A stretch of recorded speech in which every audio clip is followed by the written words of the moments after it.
Hello and welcome to Top 10 Things to Know Before Starting Subnautica. So I have made top 10 biggest, smallest, most dangerous creatures, coolest submarines and concept arts video. And today it is time to help out people who encounter with Subnautica for the first time. So this video will feature 10 things you need to know before playing this game, small secrets, tips and tricks. If you have your own ideas on what top 10 I should do next, I always read your comments, so please leave one underneath this video. Your help is always appreciated, so leaving a like or sharing this video with your friends will definitely make my day. So without any further hesitation, let's start our top 10 video. Number 10. Build yourself a sea glide. It might sound obvious to all veteran Subnautica players, but a lot of people do not know the existence of such awesome underwater gadget. What it does, it allows you to swim a lot faster underwater. It works pretty much like swimming fins, just add a lot more to your swimming speed and of course uses energy. Don't forget to always have few additional batteries in your inventory, as for my experience it always runs out of energy when you need to swim away from a stalker, crash fish or something larger like a Reaper Leviathan. Wow, I believe I cannot make a single top 10 video without mentioning this creature. To craft one sea glide you will need to look for 2 fragments scattered across the safe shallows. Don't go very far away from your life pod, I'm sure you'll find these somewhere close. The recipe for crafting is also pretty simple: 1 lubricant, copper wire, titanium and a battery. Congratulations with your first sea glide. 9. Avoid crash fishes. You will start playing in the safe shallows, a biome with a very controversial name since it's not that safe after all. And yes, I'm talking about the crash fishes. Playing Subnautica and peacefully gathering materials for your sea glide? Well, you will definitely encounter at least one crash fish. It is annoying. Not only it scares the crap out of you with its gargling sounds, but also explodes in your face. Yes, you heard me right. Explodes. It's a kamikaze fish that will do anything, even take its own life to protect its small crash fish eggs. The damage dealt varies from the distance crash fish explodes, and it can be at maximum of 45%. That means that if you encounter 3 crash fishes on your way to your life pod and unsuccessfully get a kamikaze explosion near your head, you die. The only good thing is at full speed crash fishes are not very maneuverable. Number 8. Fire Extinguisher can propel you backwards.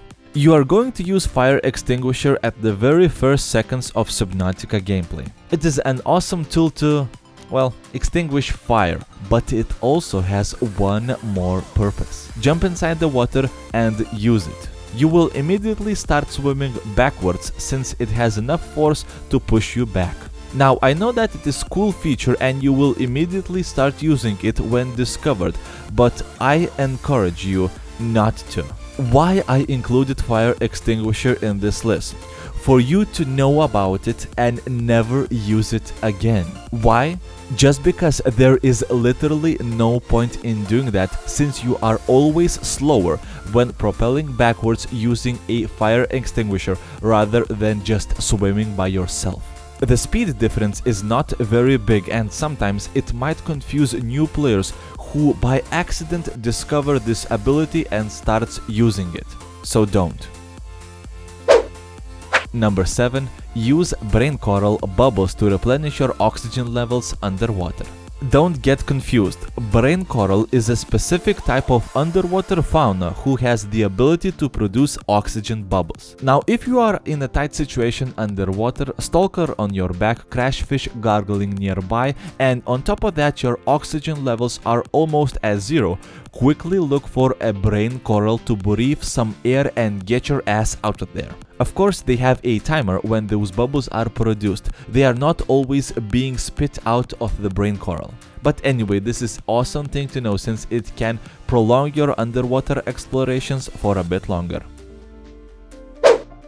Number 6. Craft yourself a scanner. Scanner is an essential tool to have while playing Subnautica. It has a variety of purposes, but the most important, scanning fragments.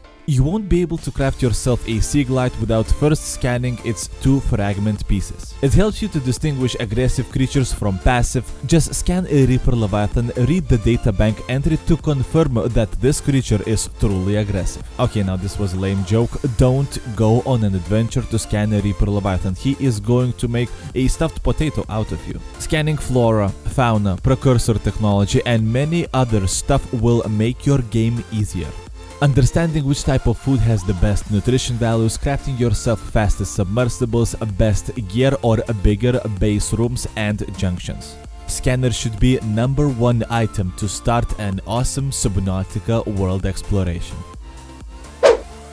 Number 5. Cooked food will become rotten in your inventory or in any storage if not eaten fast enough.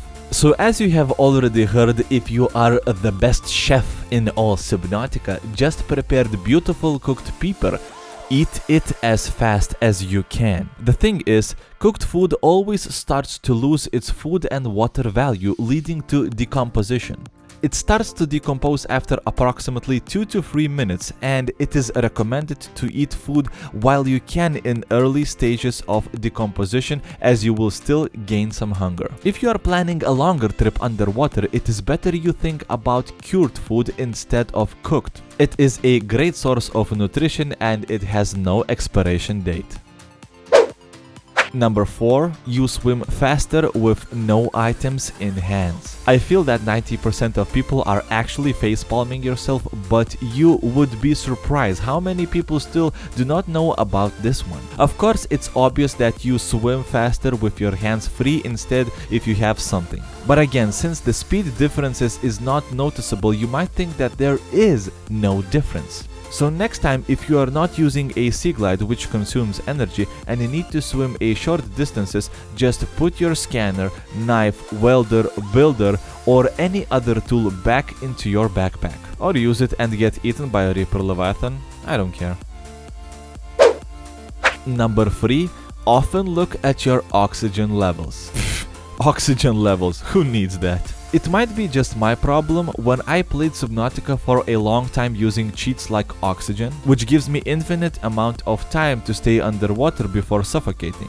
But I feel that this needs to be brought up, just because our PDA, the super cool looking futuristic computer, warns us only 10 seconds before you run out of air.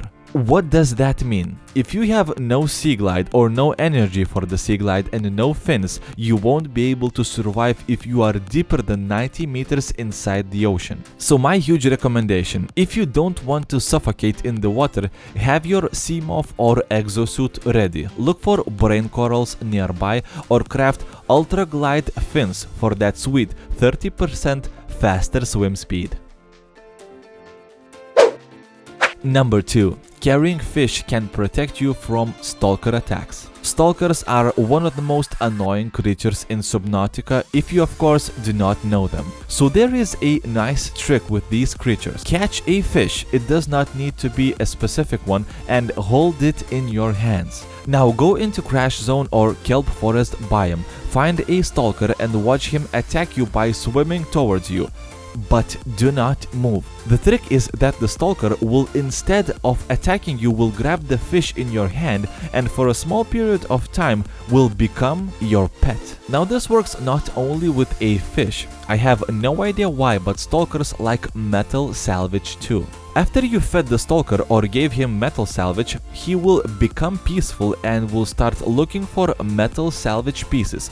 Pick it up and drop near the player as a small gift. Cool, huh? You now know how to gather metal salvage and stop worrying about those stalkers.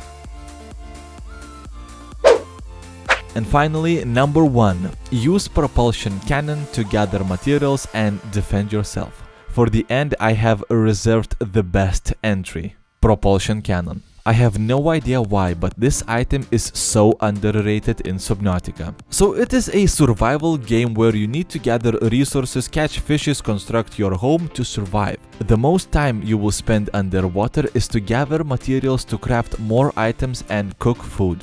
And here comes Propulsion Cannon. You don't need to swim close to the material to pick it up. Use the cannon to attract the item to you and just pick it up. It is so simple. You don't need a fishing rod to become the best fisherman in Subnautica. You need a propulsion cannon. Aim at the people swimming by and boom, he is right next to you, ready to be picked up. And this thing might even help you defend against other aggressive creatures, where you can just attack them by throwing those materials at high speeds back at them. I strongly recommend you looking for fragments and constructing this item after you get yourself O2 tank, sea glide and fins.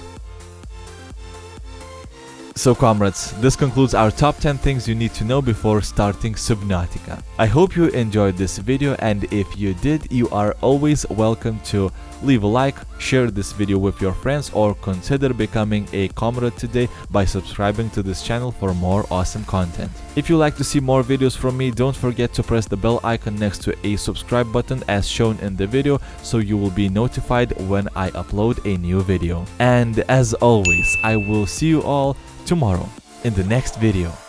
Bye!